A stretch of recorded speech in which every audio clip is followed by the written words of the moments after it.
Hello, welcome again. As you see, IT and the internet does not always work, most of the time. Welcome to this interesting panel of today, which is centered to digital humanism. It's on the digital society, social justice, and also academic education. We have three renowned panelists. Dittoh, he is from Ghana, from the University of Development Studies. Narayanan Kulathuramaiyer from the University of Malaysia. Sarawak, he is a computer scientist, and Anna Bong from the Free University Amsterdam. The panelists and the panel itself will be introduced afterwards by Hans Akkermans, who also moderates, and now since we have some connectivity issues, he will also do the slides of SA. Some info to the beginning before we start.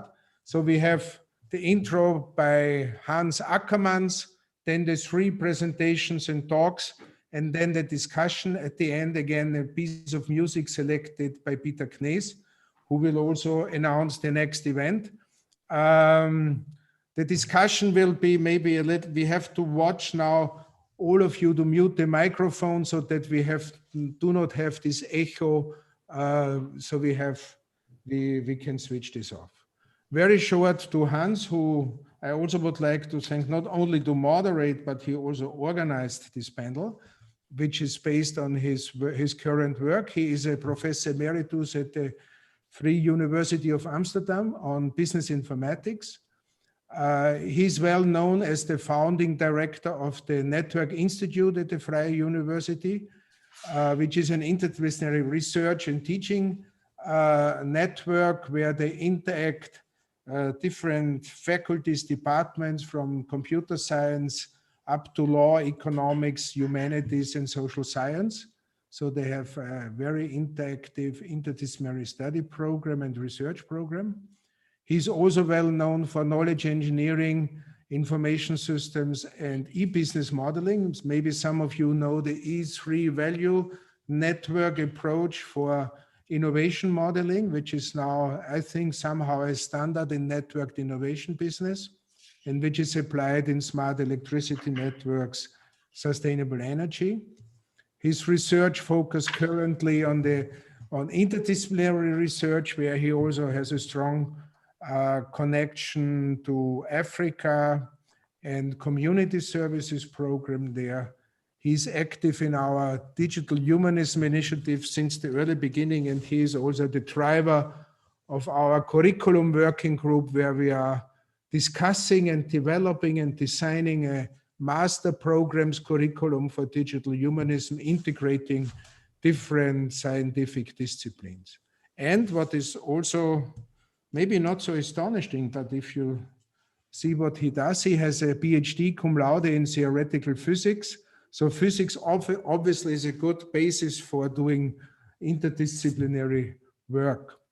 Hans, I thank you once again, and the floor is yours. Thank you very much. Welcome to this panel on digital society, social justice, and academic education. Clearly, internet is not as global yet as many people think. So we have some problems with the video connection. So I will try to show the slides of at least one of the speakers. We have three speakers from very different parts of the world. I think that is interesting. The digital humanism is basically technology in support of human values and justice, and that raises several questions. In this panel, we want to discuss how we can bring these matters into university research and education. And we had earlier DigHum Lectures related to that on, for example, tech ethics courses and philosophy. This panel will show the possibility of some other models of introducing human values and social justice into academic curricula. And what I also would like to point out, and what will appear from this panel, is that place, context, where you are, really has a big influence on what the meaning of human values and social justice is. And that is pictures in these photographs. On the left-hand side, you see Malaysia, Sarawak, the island of Borneo, where our second speaker, Prof. Nara, comes from. At the right-hand side, and actually it's a banana farm. At the right-hand side, you see a picture of how the landscape is in West Africa, and our first speaker, Prof. Sa, comes from there. And in the middle, you see a tourist photograph of Holland, at least in the way the Dutch tourist agency would like US tourists to see Holland. And we will see that this does make quite a big difference. Now let me introduce the first speaker of this panel. It's Prof. Sa Dittoh. He is a professor of agroeconomics, and he is the former Pro-Vice Chancellor of the UDS, the University for Development Studies in Northern Ghana, where the agricultural conditions are like in the photograph at the background, so very the African drylands. He has been a consultant of many different organizations in these matters, like World Bank, UNICEF, and so on, also the European Commission. And he has that is based on many decades of research and education in working with rural communities in African drylands. I would like to give the floor to Prof. Sa, and then I switch to his slides. So I will try to. So Sa has a bit of difficulty hearing us, but Sa, please start. And just tell me when to advance the slide. Yeah, hello? Yes, we hear you very well. Yeah, thank you very much, Hans, and good afternoon or good evening to everyone. Very sorry, my sound is not very good, so I'm hearing very faintly, but I believe everything is fine. So I start with the slide, my first slide. I want to talk about knowledge for service. No, the knowledge for service, and we are trying to look at the negatives and the positives in rural areas, just briefly. And the picture you are actually seeing is the kinds of things that we are doing and want to continue to do. Next slide. So we all know about the COVID and then the role it played in terms of spreading digital technology. And in developing countries in particular, we had a lot of problems, especially in the rural areas. We had virtual teaching and learning, but rural areas, most of the students couldn't actually take part. And we believe that for social justice and for even common sense, it's a demand that everybody who can benefit from appropriate technology should do so, especially ICT, since that one is required everywhere. I just wanted to make a note that not sharing information face-to-face is nothing really so strange, because even in rural societies, we share information by high-pitched voices, and people understand what you are saying, or talking drums. And the kinds of information that goes through is coded in the sense that only people who understand what it really means actually get to do what is done. So it is something that is, even in the very local way, we can communicate virtually. And that's a good example of what is happening worldwide. Next slide, Hams. No, too fast. Nope. Well, we want to look at the growth of digital technology in Africa. It has been very phenomenal, especially smartphones is getting virtually, mobile telephony has gone up dramatically, over 340%. And the rapid growth is mainly because of the ease and the cost effectiveness in doing agricultural business, and also in acquiring health services by men, women, youth, disadvantaged persons, and so on. So everyone actually wants to use it. And the pictures there are showing the kinds of things that are already happening in the developed and rural societies. People are meeting to talk about how to expand coverage in terms of digital technology. And especially given our own situation of challenges with transportation, especially in the rural areas, the agriculture and health sectors are those that are going to benefit tremendously from appropriate digital technology. And our economies are basically rural in a sense that most of our resources come from the rural areas, and they need digital technology to be able to really move very far. And we believe that, in fact, the rural areas, and for that matter, developing countries probably need digital technology more than any other group to be able to make great progress. And that is why it's so critical. Mobile money, for example, has increased our ability to give rural credit and reduce the whole lot of problems of money getting to them. So the global system, especially the food systems, will benefit very much from digital technology in the rural areas and virtually everywhere. Next slide. Now, the abuse of technology. So we've seen the positives, but technology has been prone to abuse.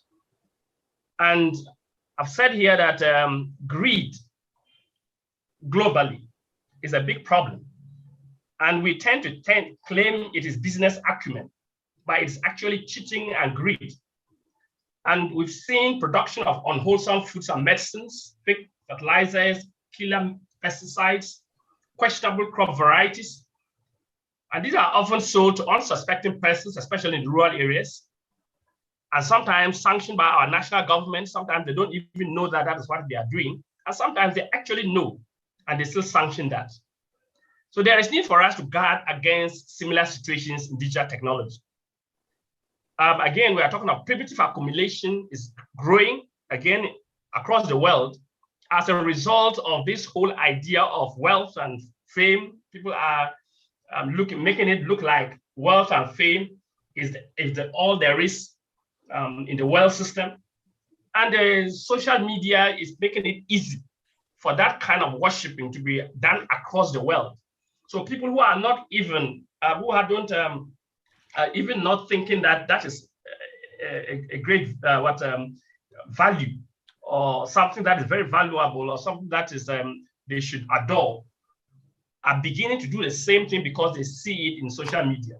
So billionaires and millionaires are talked about all over the place as if that is exactly what human existence is all about. And that is affecting our values. They are affecting hard work. It's affecting honesty. And everybody wants to have money anyhow. And I'm saying that digital technology can easily spread that kind of idea across the world. And then it will be really very much against a lot of values and a lot of things that should happen and happen the correct way. Even political power in many countries now is given to the highest bidder. And corruption is increasing across the world. And even the multinational companies are people who are orchestrating all that. And because the knowledge is now so widely spread, it goes to virtually everywhere. And everybody begins to think that that's the correct way to do things. Next slide. So there is need to counter irresponsible digital technology dissemination and spread across especially in areas where it is not yet tainted. That kind of wrong values have not actually been known. So I believe that we can do that. But we can only do that if we have a very good understanding of knowledge, how knowledge systems work, and their appropriate integration. it is also best done through a formal education system like the universities, so that the younger people, as they grow, they will begin to realize that it is not all that is coming out of social media and digital technology that is good. And therefore, we can be able to correct some of these things as they are spreading. And there's a point here which I want to stress. We normally believe that superior technology, there's superior technology and inferior technology. And most of the time, the superior technology tends to override the inferior ones, inferior in quotes and superior in quotes. And experience is that normally the negatives are taken up and they destroy the values and other aspects of humanity. So those who tend to have the inferior technology in quotes, grab the superior ones, both their positives and negatives, and the negatives destroy their values, and they begin to think that that's the right way to do things, especially in our developing countries where they believe that what happens in the developed countries is always right. And that is a big problem. A few examples, next slide, I'll give in terms of this abuse that I'm talking about. The usual unfortunate belief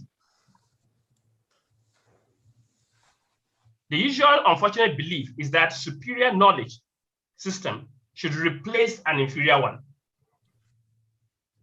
That has failed a lot in our part of the country. For example, tractor has not replaced the hoe and cutlass. It is true the hoe and cutlass is not a very good technology, I would say. But all over the years, the tractor has not replaced. Hoe and cutlass is still used across Africa in so many places, and used more by farmers than other technology. The same thing, even though fertilizer is being used, it has not replaced farmyard manure. It has not replaced compost. The same thing, even improved varieties. We know they are good, but they have not replaced the local varieties. And you can give so many examples. Beer and then whiskey and those things, yes, they have not replaced our own drinks. Our own local drinks are still there. So there is something that is really wrong with trying to replace. We are still struggling to replace things, and it is not working. Question is, why is it that every time we are trying to replace things, the things don't work? I believe that great success is usually achieved when there is integration rather than replacement of knowledge systems. Integration implies that some aspects of the inferior and the superior knowledge systems have to be dropped. As we do interactive shared learning, when we do interactive shared learning, we realize the good things in the so-called superior knowledge systems and the good things in the inferior. And it easily shows us what really works in practice. That implies that the concept of technology transfer to me is a misnomer. You can't transfer technology. The superior technology only betters the less superior one. So we believe that to get things working, we should have a bettering process and not a replacement process, not a transfer process, not a change process. The so-called superior technology only betters what is on the ground. If we have that concept, things work. And that concept has been the philosophy behind the education studies family, right from the beginning. It is the way to properly obtain what we say knowledge for service. That's our motto. The knowledge that we get is for service. And to be able to serve somebody well, you have to understand what he is doing or he or she is doing. You have to even not agree per se, but at least appreciate what the person is doing so that the service can be of use to the person. Next slide. So we have this integrative process called the plug-in principle. And the plug-in principle is a very simple diagram as shown, where we have the so-called inferior knowledge coming down in a kind of a pipe. And you realize that that pipe is quite wide compared to this other one coming, the plug-in one. What we are saying is that the knowledge system of the people, farmers, herders, marketers, and so on, is very important and must be understood. Must be somebody, I mean, the plug-in, those coming to better, the superior technology, those bringing that should be able to understand what is happening before you can actually plug in well. So you realize that part of the inferior knowledge system seems to be bigger or is bigger. And the bettering agent, the superior technology, only plugs in.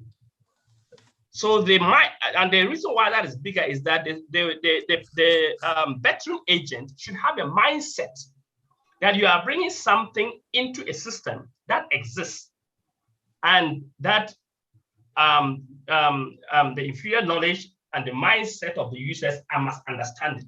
When you have that knowledge and you are able to learn what is there, then you can plug in well. In fact, you will go back and re-engineer what you are trying to plug in, and it works.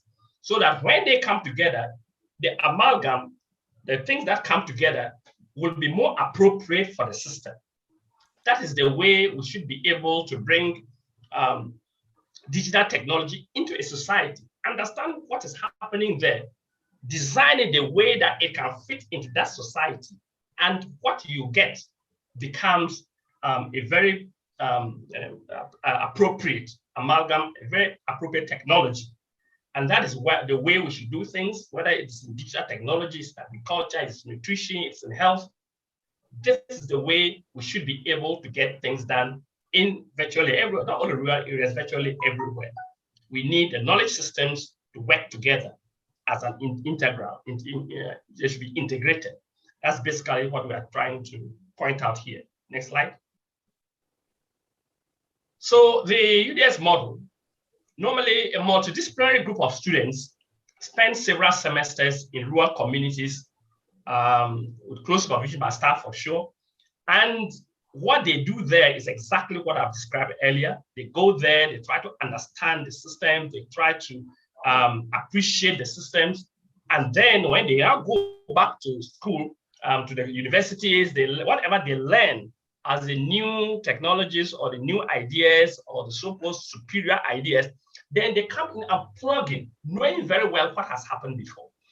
So this fits appropriately digital technology sensitization, integration, and use by rural people. All disciplines need the digital technology. There's every discipline now definitely needs it, and therefore, and that is the way the rural people have found out that anybody who uses new technology wants a holistic view of things, and therefore things go there holistically and not just agriculture, health, and so on, so that the people understand exactly what is happening. It is also a good way to promote the positives of digital technology in the rural areas, because you go in there, you've appreciated what they are doing. So when you are telling them something, they appreciate what you are telling them too, because you have appreciated what they are doing and how they are doing their things. Then you can be able to tell them these are not the negatives, these are things that are not good enough and they are not right, even though they are coming from so-called superior areas, but they are not good enough. And with that one, we can make sure that we don't damage and threaten their livelihoods, their values, their culture. So many things have come and their cultures are changing. The diagram there shows exactly that. The one standing to the right there is is a student interacting with the women right outside on the farms and so on. And that's the way we learn from each other. The students, staff, and the communities learn from one another and make sure that the integration is properly done. Next slide.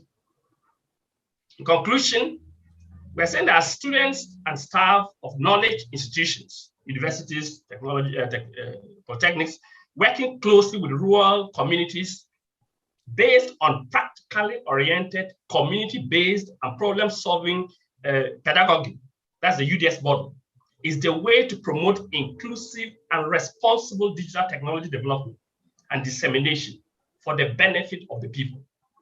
The future of agricultural, rural health, and overall rural development, including non-erosion of valuable ecosystem services, and that's a serious problem in Africa, critically depends on appropriate digital technology development that ensures that a large majority of the rural people can have appropriate information adequately, securely, and timely. And I want to stress that they need it far more than anybody, because it's difficult to get to the rural areas. Digital technology can get right in there.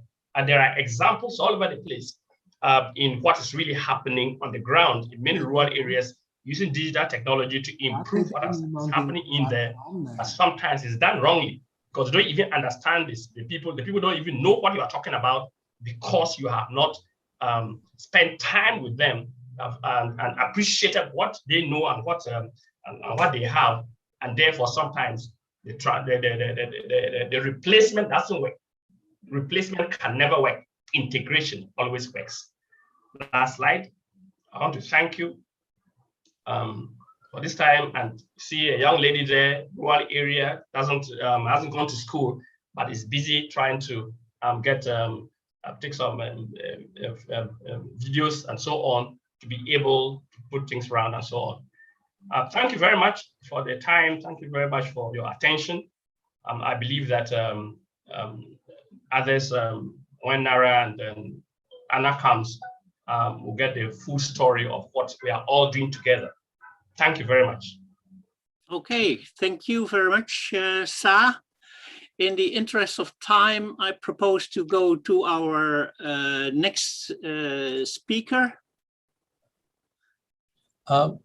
Good evening, everybody. Well, I'll just try to share my screen. Yes, I stopped. So, Prof. Nara, I'm happy you are here. Yes. Prof. Nara is computer science professor at the University of Malaysia at Sarawak, the island of Borneo, and he has been working for 2 decades with rural indigenous communities on the island of Borneo. And he is the director of a social informatics innovation technology institute. So please, Prof. Nara, give your statement to us. Thank you very much. All right. Thank you very much, Hans. Well, first of all, I'd like to say thank you for inviting me to this panel. And well, I really look forward to sharing with you some stories from Borneo, right? I enjoyed listening to Sa just now. Well, I just hope that technology will be kinder on me than it was on him, right? So we're actually looking at a very interesting perspective of the EBario story. I've told this story many times, but then this time when we look at digital humanism, the social justice and human values aspects, as well as how it applies to the academic research and education, I think it gives us a much richer way of telling this story. So I look forward to, well, entertaining you as well as entertaining myself in the process, right? So without further ado, let me just share with you something about Sarawak. Sarawak is the largest state in Malaysia, right? And covering, well, 2.7 million, 124,000 kilometers and 2.7 million people. I mean, it's a state with 40 sub-ethnic groups, and it's a magnet for nature lovers and researchers. So I'm going to tell you about a project that is also started in this state. And well, this is a view of University of Malaysia, Sarawak, which is where I come from. EBario, that's the logo. Now, the institute that I represent is called the Institute of Social Informatics and Technological Innovations.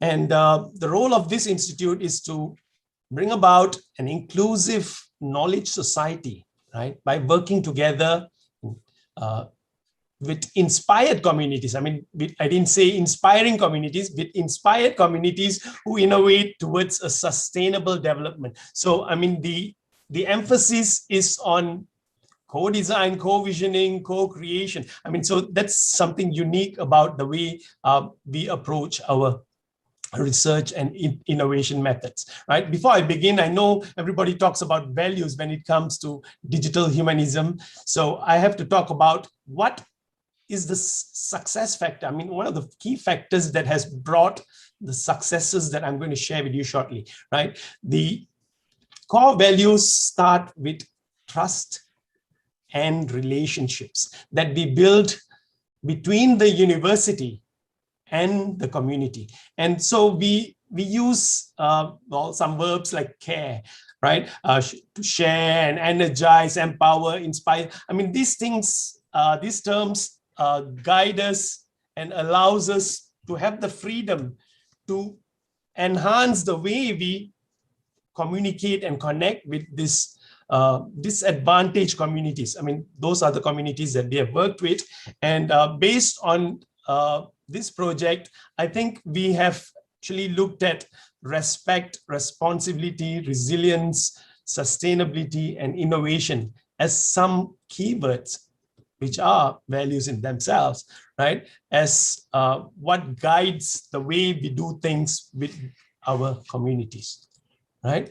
So the other important thing that I need to tell you about the Institute is, well, that's a car trying to swim in the mud, right? So it tells about the sites that we work with, right? I mean, they are really, really remote, as you can see, and at times we wouldn't know if we would come back, right? So this gives you an appreciation of the things that we do. And we are a multidisciplinary institute with people coming all the way from engineering, health science, social science, computer science, creative arts, right? So we have over 30 research fellows who work together on the projects that I'm going to share with you about.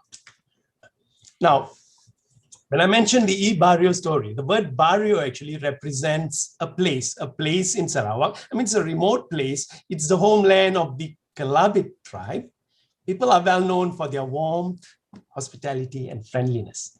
And there are about 1,000 of them with about 5,000 Kelabits living outside barrio. So there is a big need to communicate and connect, while at the same time you find that they did not have telephone service, they used gravity feed water, and they didn't have grid-based electricity when we went to them. I mean, the first visit by UNIMAS to this locality was in 1996. As you can see on the diagrams on the right-hand side, the Kelabit Highlands, I mean, this is a very remote place. It's about a 1 hour flight from Kuching. You go to a town called Miri, and from Miri, we can either take the 19 passenger twin otter. I mean, there was only one flight when we started the project in 1999. But if you miss the flight, then it will be about 2 days by boat on this river. And after that, 3 weeks hike up to reach the community. So I just wanted to highlight to you how remote the community that we approached about over 20 years ago. Right? So the project that I'm talking about is known as EBario. I mean, it was a pilot project at that time. I mean, we wanted to experiment with social technologies, right? And we were looking at ways of bridging the digital divide. I mean, at the time when telecenters were a hot thing, we also approached telecenters in the island of Borneo. And the objectives of the project was to define the extent to which contemporary ICT, information and communication technology, could be used to deliver sustainable social and economic development.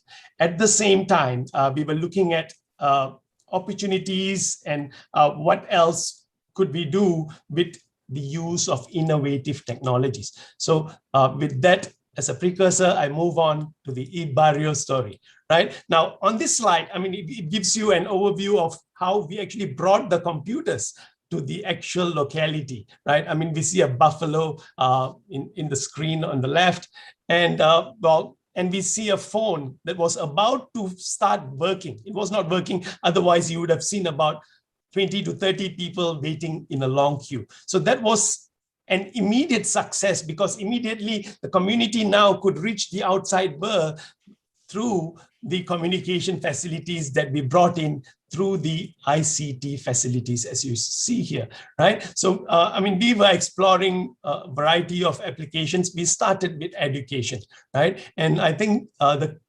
key area that actually moved the project was tourism, and you will see that shortly, right? So now let me just highlight, I mean, well, I've this restriction of not having more than 15 slides. So what I did was I just put in some of the concepts together like this. So I hope that all of you are able to follow what I'm saying, right?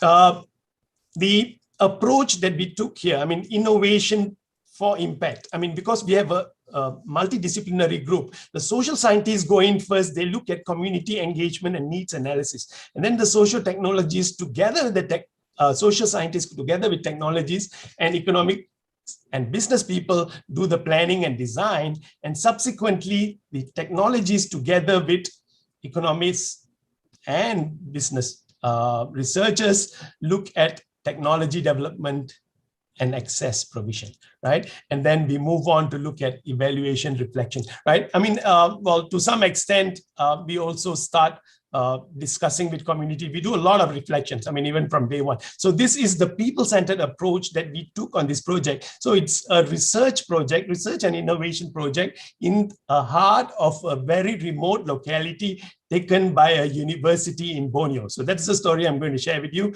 So it brought in a multi-stakeholder partnership, and it is based on a hub, a knowledge hub, which was centered around the telecenter that you see here, right? So what we did was we brought in researchers as development agents and IT activists, and we worked in analysis and findings. And what we did was we brought about development in terms of application, replication of success stories from one side to another. And then we look at training facilities, and we have in a long run been able to approach policy research and development as an outcome of the studies that we have done in all the rural areas that we're going to see, right? So the EBario story started in Barrio. And what we did was we were looking at technology as an enabler. And when we look at technology as an enabler, I mean, the telecenter was the center of activity for the whole community. I mean, well, it provided access to community. Well, not only computer users use the telecenter. I mean, there were people who were indirect users, people who would like to say, hey, can you check for me this? You know, what happened on the internet? I mean, did you know that something was said by this person? Did you learn anything more? So there are people who are indirectly involved with the telecenter, and the telecenter actually improve lifestyles in this process, right? So the energy supply we had to provide because there was no energy before. We tailor-made the technology to suit what the community's context was. And then we made use of human-centered IT application. I mean, there was a time when one of our engineers, I mean, he wanted to bring a large enough solar panel, through the aeroplane. And while he was trying to load the device on the plane, he realized that the device was far too big for the plane. So some of the innovation that we are talking about, we had to re-engineer technology to make it miniature in size so that we could carry it on the small planes that we had to work with, right? So we looked at e-learning, we looked at offline mode, online mode, intermediaries to help to reach out to a far audience. And I think as a result, we were able to do capacity building, education, agro-business. I mean, these are the pillars that we managed to work on. I mean, so in a way, I've already given you a nutshell of how the EBario approach worked, but I think, well, to give you some insights, the balanced partnership models. I mean, I'm not going to go into details of this. I mean, there is empathy where the community themselves came up with their own style of designing forms, and these forms were turned into computer interfaces, and they actually help the community to collect knowledge, also work with knowledge in a very natural fashion, right? So holistic perspective where we don't write off traditional knowledge when it comes to scientific knowledge pursuits. So where we can balance the two in a single frame, right? So participatory action research as a key and targeting human-centered technologies, right? So this, in a nutshell, describes the EBario approach. So now I'll quickly move on to the approach itself, turn the telecenter into a living laboratory, right? So initially we started with the EBario Living Laboratory, and we were working on key areas of the Institute, which is community sustainability, ICT for development, socio-technical innovation, indigenous knowledge management, right? So those were the core areas, and we were able to map them to sustainable development goals later on, right? So when we map this, I mean, so we had been somehow in tune with what everybody is trying to achieve. I mean, how can we make the world sustainable? How can we use all our resources in a much, much more better way, right? So those were concerned. And here you see the researchers who help us to make the living labs into a reason for the community to become university-like, a knowledge center, right? So this is really what we did in our living labs, and the approach is described there, right? So as a result, of our approach, we were able to improve standards of living, right? I'm not going to read through this because I know the videos will be available, and those who need to go into details, you can look at the actual benefits of the projects. These are actually mostly tangible benefits. The intangible benefits like improving psychological well-being, so those are things, improving confidence, social cohesion.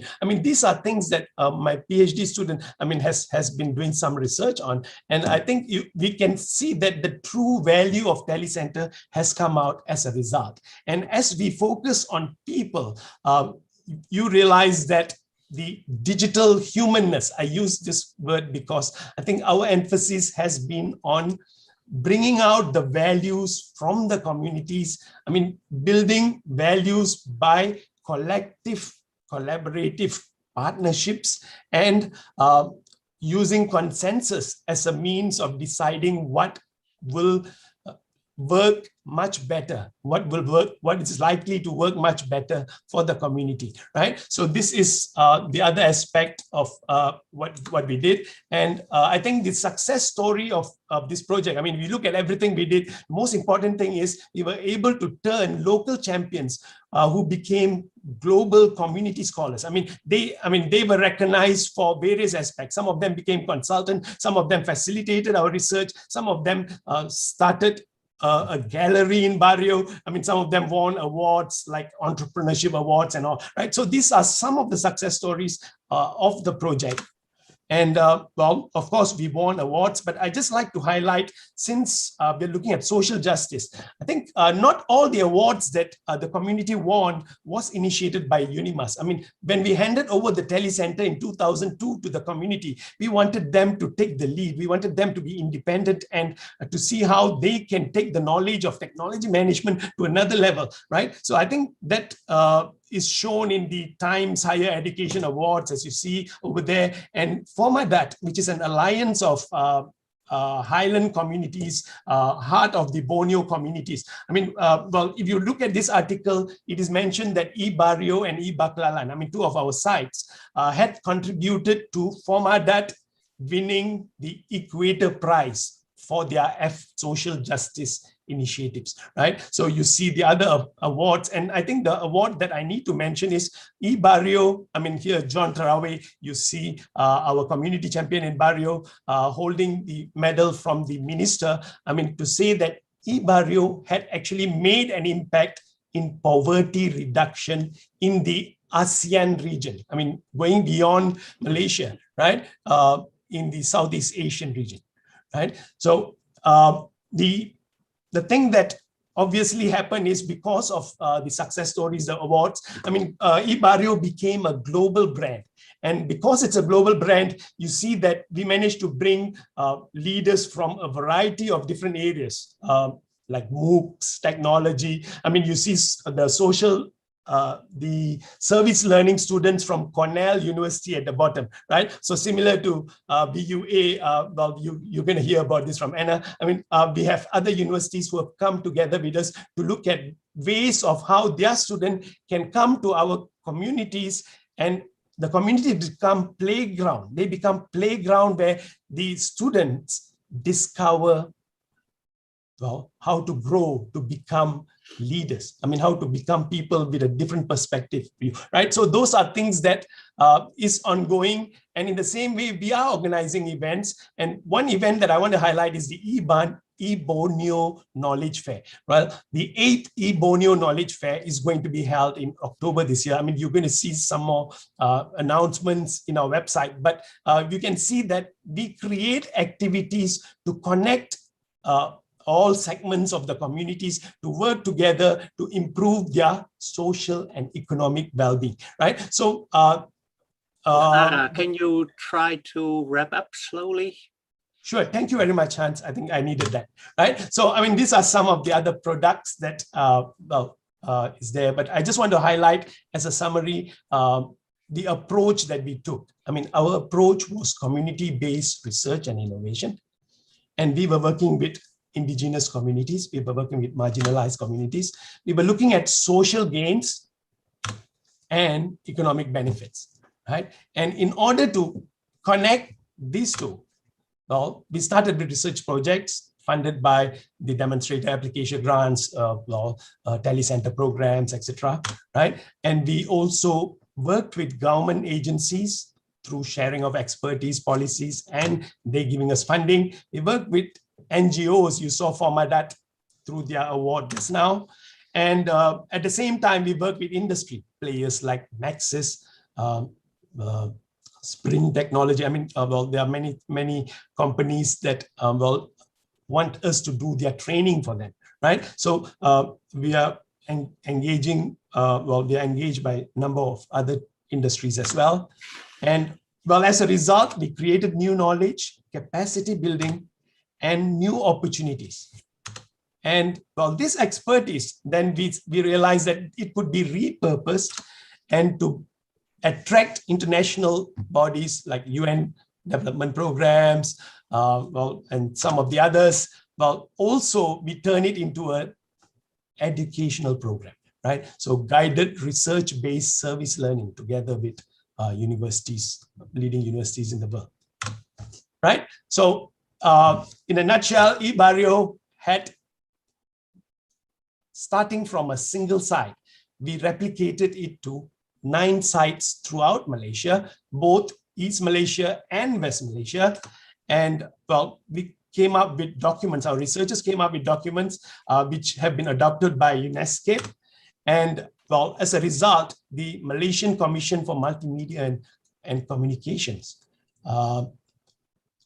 they have adopted this model for 1,000 over telecenters throughout the country, right? So we are looking at what next and what can we do next. I mean, there's tremendous opportunities, there's tremendous potential, but I think by putting our minds together, we can link it to the theme of today's session, right? So the real living labs, I mean, which we initiated, I mean, we look at values-based future learning programs. I mean, Sulam is service learning program for Malaysia. I mean, it's now become a national program and we are slowly promoting our modules there. I mean, it'll become a translational research program. At the same time, it helps the students who go to these regions to see a different perspective, to realize that life is not about growth prescribed by some measurements like GDP. I mean, life is more about thriving. I mean, bringing out the innate tendencies. I mean, how can you realize your true potential by understanding the values of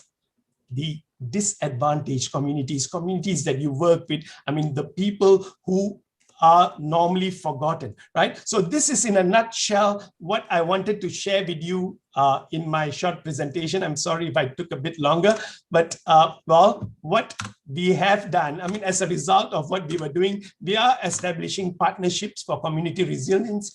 This is actually sharing with you the joint program that we do with Cornell University.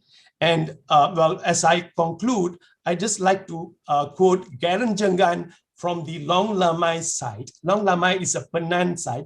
Penang community are nomadic tribes, right? And well, I mean, this is a settled Penang community. And what Garen Jengan says, if you do not know about your origin, you are not a Penang, right? So when we look at the community service programs, I mean, when we look at the community university partnerships, when we look at service learning, I mean, it's really about identities. It is really about students or researchers learning that they need to move from an individualistic identity towards a collective identity where you connect with your ecosystem, as the forest in this case. I mean, you connect with the world around you. You connect with people who are normally forgotten. You connect with everybody. You connect with partners, and you try to build a world that you would like to live in. Right? So that's where the values come in. I mean, and the values shape the future that we want. Thank you very much, Prof. Nara. Thank you. And let us move to our final panelist, Dr. Anna Bong. She is a senior project manager at the VU Amsterdam International Office. She is a researcher and lecturer in ICT4D, and she directs an associated research, education, and community service program. Anna, please start sharing your slides. Thank you, Hans. Thank you. I hope that you can see my screen. Yes, now. it's fine. Okay, so now I will start. Thank you very much for the opportunity to be in this panel. And I really enjoyed the talks of Prof. Sa and Prof. Nara, and I know them so well because we worked together for a long time. And my my talk is, they have said already a lot what I was going to tell, and that is very good because it fits so well. The three stories fit so well together. I'm going to tell you something about a course that we have set up, community service learning at the Vrije Universiteit Amsterdam, together with the lecturers of UNIMAS and UDS. Very interesting. And here you see our students in the field in Sarawak with the students from UNIMAS together doing their first field day of community service learning in ICT4D. So what is, I don't need to tell you any more about community service learning because Prof. Nara has already explained what it is. But basically, it's a very interesting educational model that it's not an internship for students, but students go to the field and like Professor Nara said, they go to people, they work with people who are normally forgotten. So they do something, they learn while doing service for society. And usually they do this in the environment where the university is located.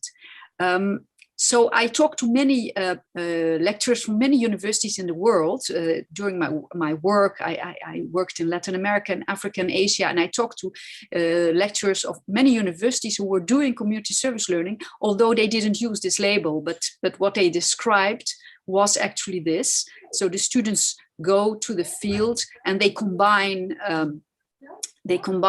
learning with service to a community.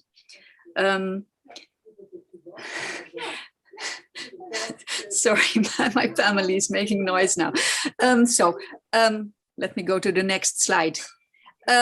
So there is a lot of interest now for community service learning, also at our university. Please go away.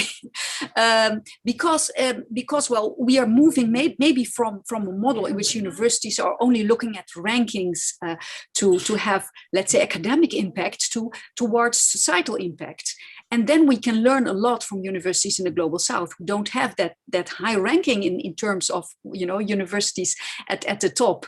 But we can learn so much from them, as you have heard from Prof. Sa and Prof. Nara, about how to do community service learning. What is important in community service learning is that students acquire the so-called 21st century skills, and that they need to become professionals and really responsible people. Well, what is the point of including this in a curriculum for computer science? Well, we think that in the traditional computer science curricula, there is not much attention to, let's say, the digital society.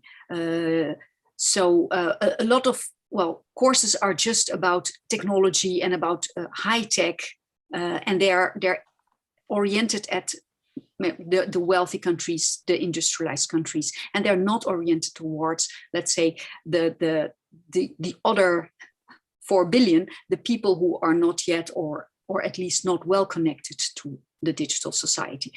And what's interesting is that I supervise a number of students at this moment from computer science and from information science, and master students who are doing their projects, their research projects, and they ask me to be their supervisor because they want to do something that is society oriented. So they want to do learning for societal impact. And so there's this also this grassroots, let's say, call for more society oriented education. So our program is based, our educational program on community service learning is based on a long-term research program that we have at the Vrije Universiteit Amsterdam, that we have already for more than 10 years. And we work together also with Prof. Sa in Ghana, and we worked in Mali and Burkina Faso to develop, let's say, a method to design information and communication technologies for local communities, for people who live in low resource environments. And it's very challenging, not only from the perspective of, let's say, serving society, but it's also from the research aspect of developing very innovative technologies to serve people in low resource environments. For example, you need voice technologies, you need all other kinds of networks, you have problems with connectivity, you have problems with energy supply. So you have really to be very, very creative and to design this in close collaboration, like Professor said, with the community. You have to talk to the community, understand their context, try to understand the needs, and try to define together the goals of the project. And we don't come with development goals. We just ask people what they want, and we apply what Professor said as the plug-in principle. We are just battering agents. We come with our knowledge of ICT, but there is the local knowledge of the community, and we try to merge these knowledge domains.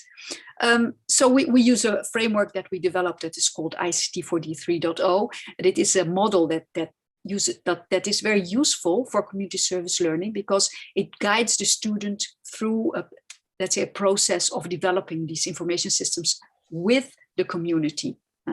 And so it is an example of a course that we have done. We have brought 10 of our students from the VU, computer science, artificial intelligence, and information science master students. We have gone with the group to UNIMAS in Sarawak, Malaysia, and we have and they have worked together with students from UNIMAS in the same classroom. We have we co-lectured together with the lecturers from UNIMAS, with Prof. Nara and his colleagues, and we have spent 4 weeks giving this course, and the students have gone to the community, and they have developed prototypes, information systems for the communities. And so that we had 20 students in total. They were split in 3 groups. So each group defined its own project, and together with the community. And they talked to the community every week. And they co-designed the system. Now here you see a picture from one of our students to the left.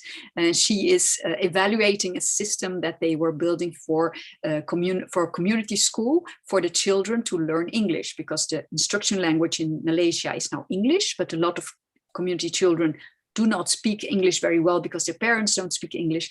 So the instruction is very difficult in English. So they developed a game application for children. They first talked with the children, asked what their favorite cartoons were, and then used these cartoons to develop the game. They talked to the teachers and asked them which methods were used for teaching, and they applied. So they combined all those, all those different pieces of knowledge and with their knowledge of how to design an information system. And then they built that and they tested it with the children. It was a wonderful experience to have 20 children playing around with the serious game of the students, so that they could improve and find out what the weak points were in the application. So this was one of the projects. We had actually 3 projects. 2 other student groups were working with banana farmers, and the other one with community local sugar farmers. We did this course so in a period of 4 weeks. At the end, they presented their prototypes to the community, and the project reports were presented. So it was really group work, and it was very successful. Actually, we did it in 2018 in 4 weeks, and then 1 year later we did it again in UNIMAS, and then we would do it in 2020. And we would go to Ghana, to UDS, to do the same. But then we had the COVID crisis and we could not go.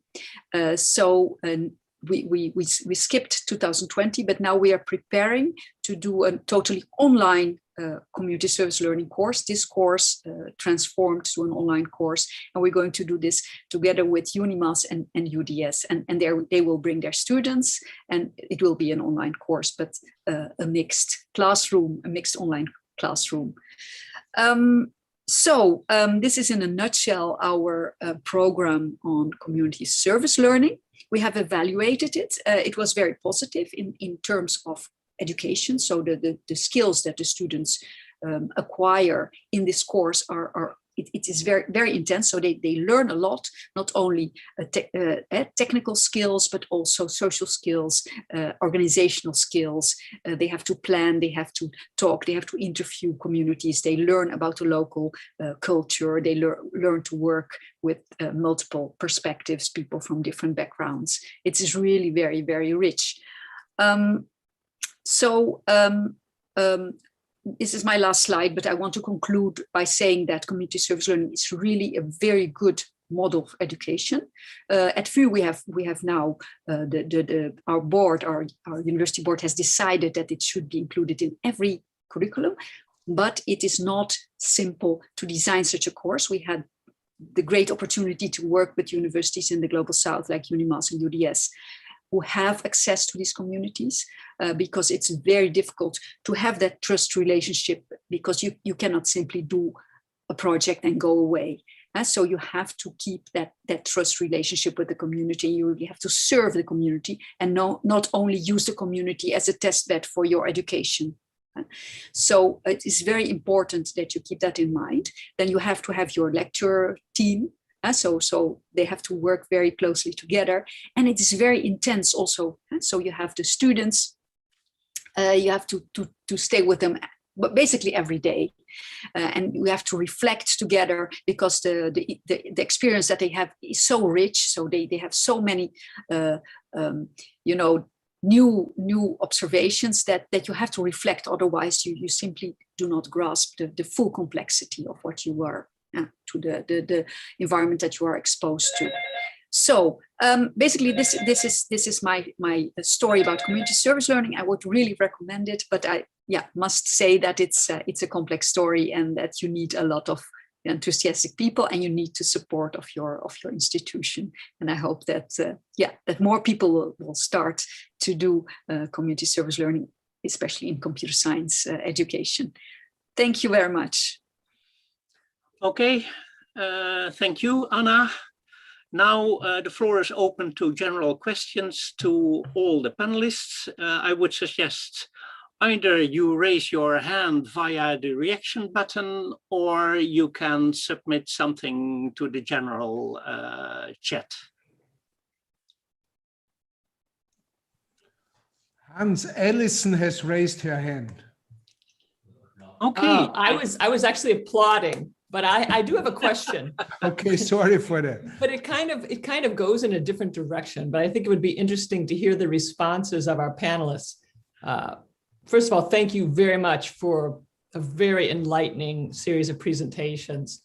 As I'm listening to you, everything you say makes sense to me, and I find myself wondering how that might be applied to implement better pandemic response by the West in the developing world.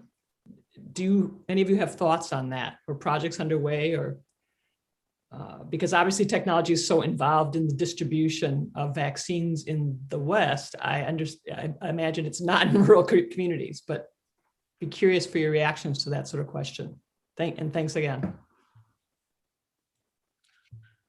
Nara, Sa?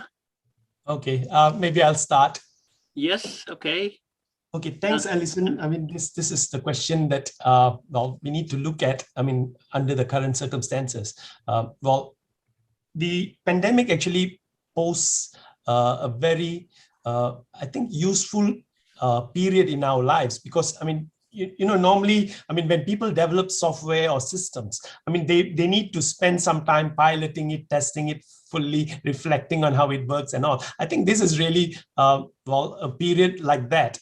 And that's really how we are looking at it, because for an institute like ECT at UNIMAS, we used to go to a community every week, you know, so every other week, there will be a group going to a particular community. And when the lockdowns actually came, it stopped all this, right? So it's like, I mean, even if we want to go, the community will be wondering, is it safe? You know, so it's really a challenging time. But because of the access to technologies, I think we have in our hands, well, a tremendous opportunity to realize a humanistic approach. I mean, an approach where we can break boundaries, right? So that's really what I see. And I'm now looking at a post-pandemic response. I mean, you said pandemic response. So I'm looking at a post-pandemic response where the boundaries that was kind of stopping us from doing what we really wanted to do now suddenly disappears. Okay, imagine having a conference with 20 keynotes.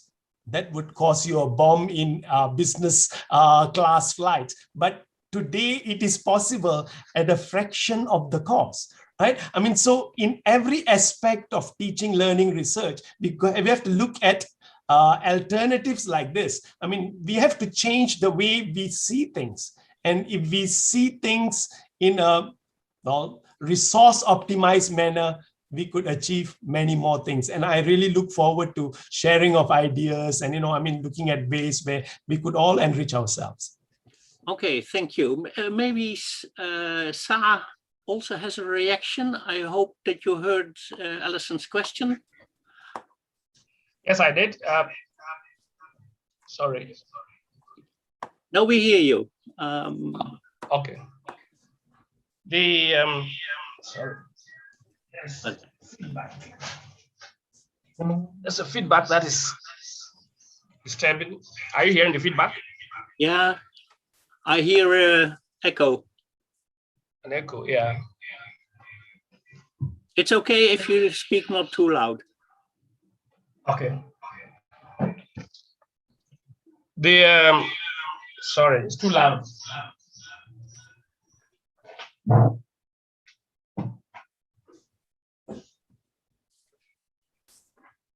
Well, I guess what we've been talking about is basically trying to make sure that everybody goes along in whatever is happening. So for pandemic response, I think many countries did a whole lot of slightly wrong things by not engaging people. Like, for example, we have all sorts of theories going on because people were not engaged. People just heard something rather than getting engaged in what was happening. And definitely ICT would have helped a lot. I mean, in terms of getting information across to majority of the people in this kind of shared learning thing that we are talking about. So I agreed perfectly with Nara concerning what he said, but it is true that COVID has taught us a lot as to how to get engaged with virtually everybody from a distance in a way that will benefit everybody. And especially this whole idea of learning from people. Maybe we could have easily known exactly how people reacted in the communities about the pandemic. we are still struggling to find out why in Africa the COVID pandemic was not so serious. And even in the rural areas, we are still trying to find out what happened. But you'll be surprised that in the rural areas, maybe they were doing something which we never actually did. In the cities, we had so many problems. In the communities, they did not have them. What is it that they were doing that we were not doing? These are things that we should have learned, but we are beginning to learn them. That in the communities, they can take care of some kinds of pandemics without even looking at the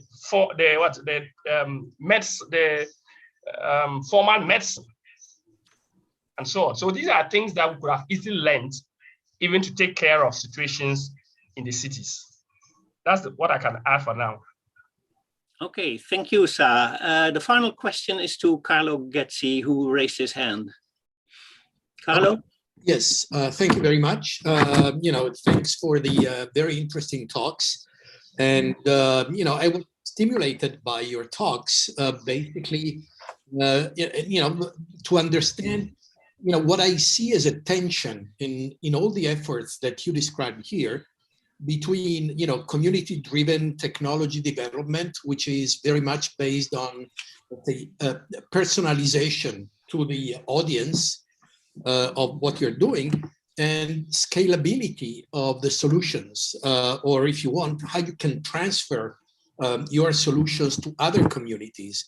So, how you do, what you found, in your experience, how much of what you did actually can be reproduced, transferred, and generalized to other situations. So what is actually this tension between, as I said, in a sense, adaptation of technology development on the one side and scalability of the solutions that you develop? Okay. Yeah, maybe please. Shall I respond? All right. Now, a very interesting question. I think it covers the same question that we raise every time we need to go to a new site to do a project. This is the question that comes up. When we started the replication of the EBario project, in the early 2005, 2006, we were looking at which sites can we choose. Will we be as lucky as we were in the first site? If we just did everything the same way? So those were the questions that was kind of in our minds. But I have to tell you this, in all our humility, it's like no two sites are similar. The context that we learn from the early interactions with the site is really what is most crucial. We need to do feasibility study. We need to decide on what are the strengths, what are the assets in each community, and what could be the drivers for technology moving ahead, right? So we have to study things like this. And once the study element is completed, then we can decide to what extent the previous solution could be repurposed.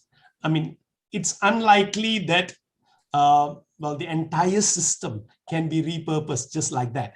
So what we normally experience is there are times when the only thing that you can repurpose is yourself, because you bring yourself after having learned.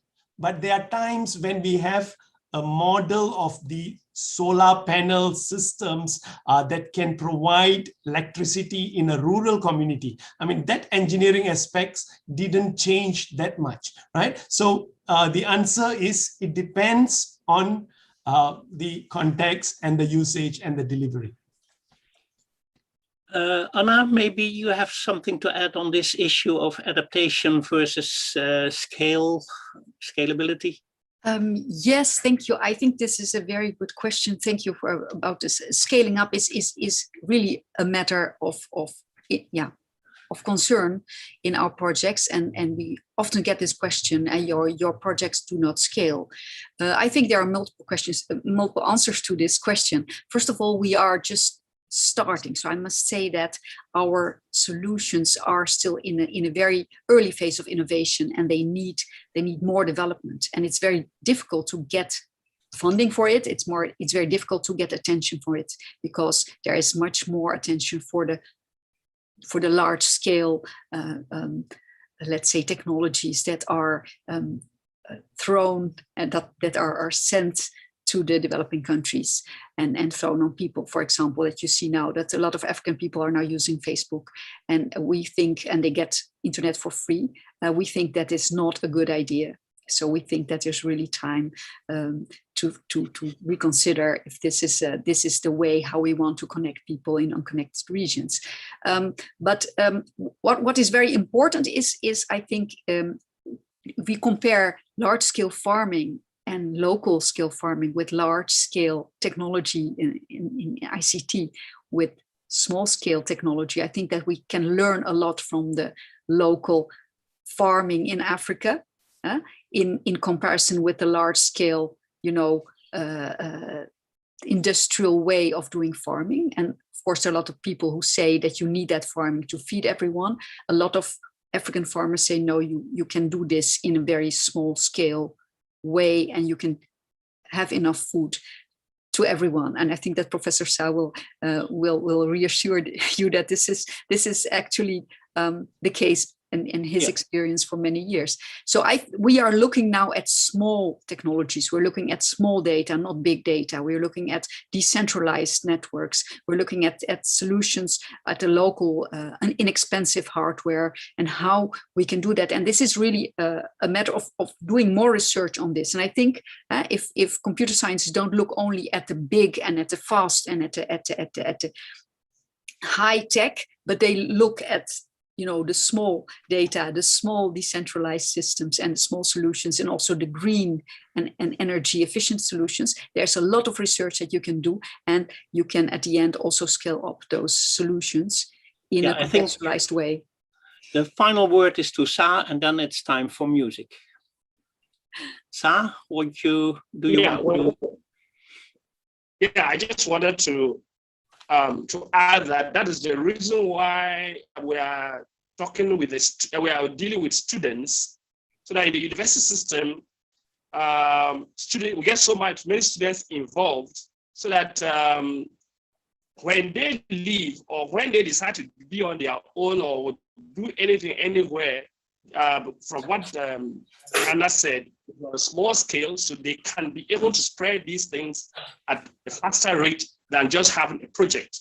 When you have a project without involving students, it makes it more difficult to upscale or to at least get it widespread. As long as you have students whom we know they are going to finish and go somewhere else, and if they are encouraged and they are motivated, they can take the small scale these things to the rural areas and to other people, and it will work. They may not do it exactly the way it's being done, but in a small scale, with their own innovative ways, they will be able to at least send some of the ideas far into other people. Thank you. I would like to thank all panelists for their efforts, and the floor is back to Vienna.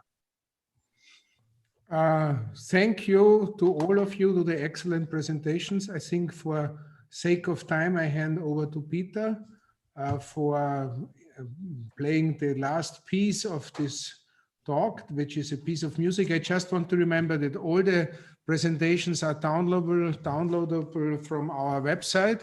And from this website, you can also have access to all past talks via our YouTube channel, the DigHum channel, where all the presentations you can listen and you can look at them.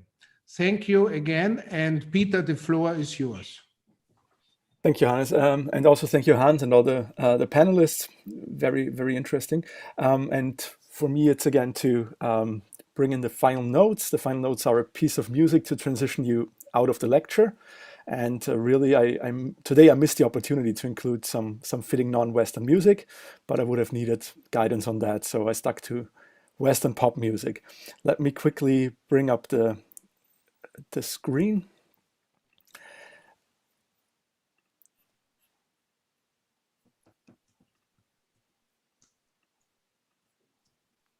Okay, you should see it now. So I picked the track Academia by Sia from her 2008 album with a title that is also generally a good reminder. Some people have real problems. While the song covers, actually deals with some, I would say, disappointment over a lack of emotion and humanity in an academic, technical person. I think it actually addresses today's lecture topic also in a way. And with that said, please don't let the song depress you, but there is a message in it. To briefly announce our next event on April 13th, the topic will be gender diversity and inclusion in digital humanism. And the speakers will be Sally Wyatt, June Lowry Kingston, and potentially a third speaker, and Linda Hartman will moderate. So thanks for joining today. And this is Sia Academia, and see you next time.